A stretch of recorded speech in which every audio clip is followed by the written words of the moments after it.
Everyone, భోగిపళ్ళు ఎలా పోయాలన్న దాన్ని చూసేద్దాం. చెరుకు కర్రలు, చిల్లర పైసలు, అక్షింతలు, పువ్వులు. ముందుగా మనకి మెయిన్‌గా భోగిపళ్ళు అంటే రేగిపళ్ళు కాబట్టి రేగిపళ్ళు, చాక్లెట్లు పిల్లలు ఇవి వేరుకుంటారు కాబట్టి చక్కగా వాళ్ళకి తినేవి ఏవైతే ఉన్నాయో అన్నీ అయితే ఇందులో వేసుకోవాలి. ముందుగా భోగి మంటలో కాచుకున్న నీళ్ళతో స్నానం చేయాలి. ఎందుకు అనంటే భోగి నీళ్ళు ఉన్నాయి కదా! ఆ నీళ్ళతో స్నానం చేస్తే పిల్లలనేవి ఎదుగుతారు అని చెప్పి చిన్నప్పటి నుంచి అయితే గనక ఎప్పటినుంచో నానుడైతే ఉంది. అలాగే భోగి పిడకలు వేసుకొని భోగి మంట చుట్టూ 3 సార్లు తిరిగి మనం పువ్వుల దండను, భోగి పిడకల దండనైతే గనక ఇందులో వేసుకొని భోగి మంటలో వేసేయాలి.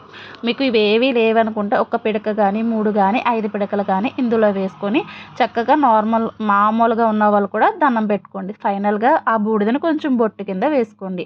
అలాగే భోగిపళ్ళు ఏ టైంకి వేయాలంటే మార్నింగ్ నుంచి ఈవినింగ్ లోపు వేసేయాలి. అంటే సూర్యాస్తమం ముందు వరకు మాత్రమే వేయాలనమాట. ఈ రీల్‌నైతే గనక సేవ్ చేసుకొని నెక్స్ట్ ఇయర్ సంక్రాంతికి యూజ్